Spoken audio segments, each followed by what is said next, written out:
Ed, take us through some of the projects and the initiatives that Shell is involved in the Philippines and perhaps elsewhere.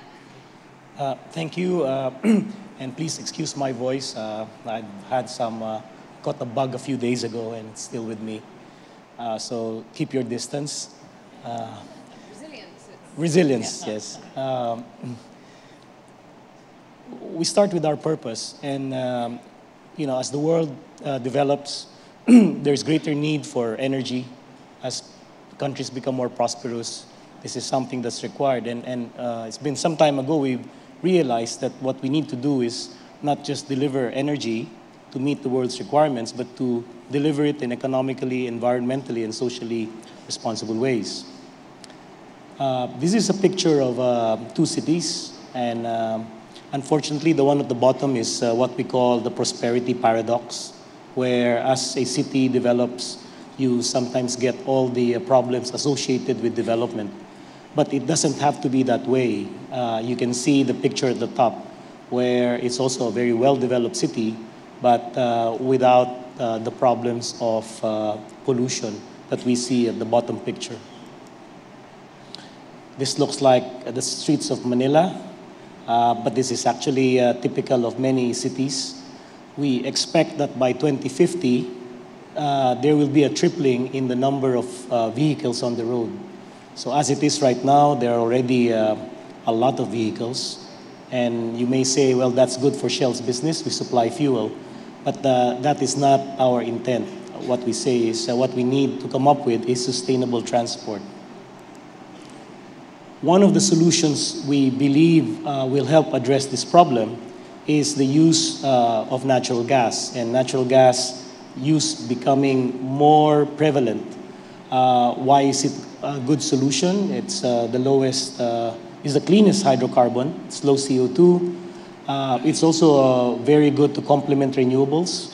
I think we all want more renewables, but the reality is it will take a long time before the world can move to 100% renewables.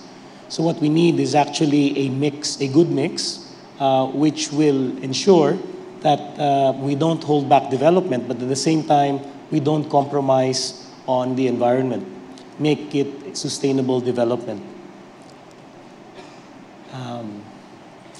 This is an example of how we're harnessing technology to deliver cleaner energy. This is the Prelude. It will be, once completed, it will be the biggest vessel that's floating on water. It's longer than an aircraft carrier.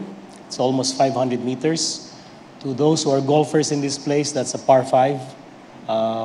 So you can see the thing here. And really what this will do is you can actually, this is both production and storage, and at the same time, this FLNG will enable withdrawal of liquefied natural gas. So all in one place.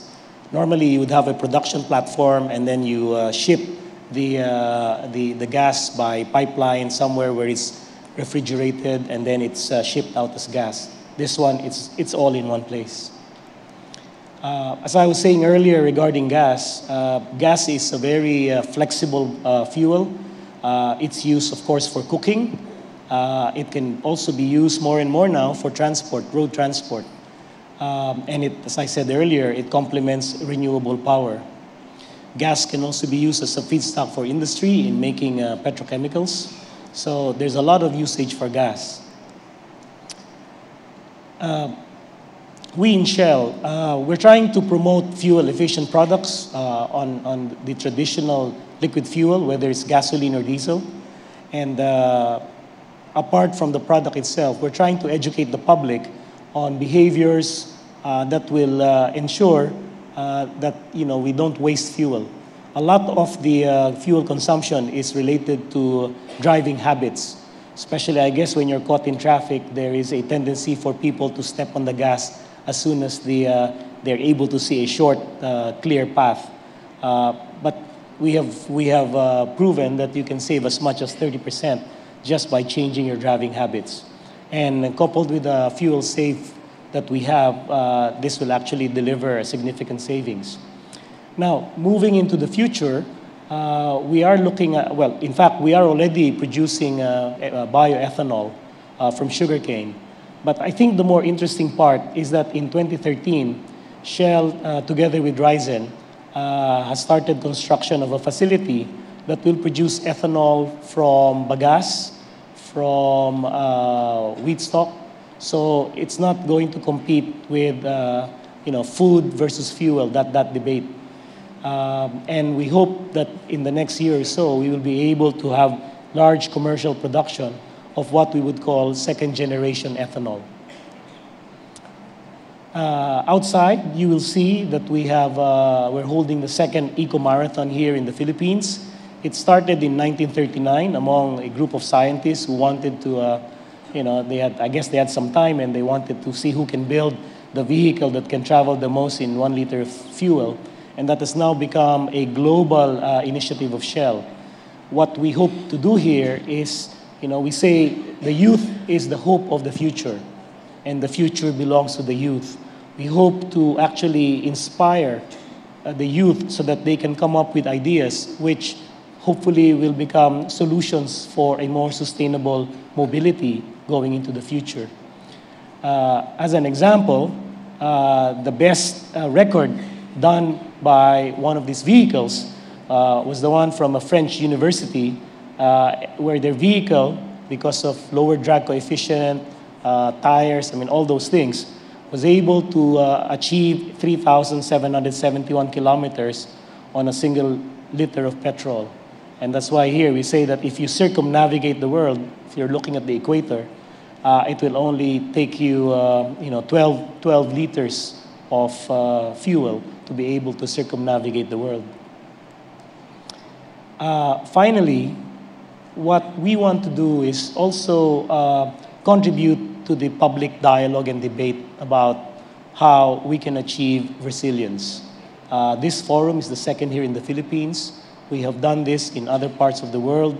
And the idea is to bring like-minded people who want to actually promote resilience and sustainable development to come up with collaborative action. This is something that cannot be solved by any single government or no matter how large a corporation. This has to be a multi-sectoral collaboration, and that's what we hope can be achieved here. This is not just a place where people can talk. This is a place where we hope action will come out of it. From last year's PPT, we were able to forge two partnerships, one with the Manila Observatory on the advanced weather station system that they have put in place. Second is a partnership with De La Salle University for an ASEAN water center research. So we hope that after this session today, we will also be able to forge more partnerships so that we can have concrete steps moving into the future. I now would like to show you a short video as well, if we can have that video. Energy is vital to daily life. It keeps our world moving. As populations and living standards rise, so will the world's need for energy. That's why, to help meet tomorrow's needs, we're working responsibly today. For us, responsible means applying standards for safety and the environment. So when we produce biofuel from sugarcane in Brazil, we use the best practice international standard to help protect workers and the environment. Responsible means sharing benefits with people in places where we operate. For over 30 years, our Livewire program has helped young entrepreneurs to kickstart their ideas. On one project in Pakistan, we've partnered with Care International so that hundreds of rural women can bring their business ideas to life to benefit them, their families, and communities. And responsible means finding ways to deliver cleaner energy today while deploying tomorrow's technologies. Prelude, our new floating facility, will collect natural gas from remote areas at sea, chill it and shrink it down to bring cleaner burning gas to more people every day around the world. Working together to keep the world moving today and help shape our energy future.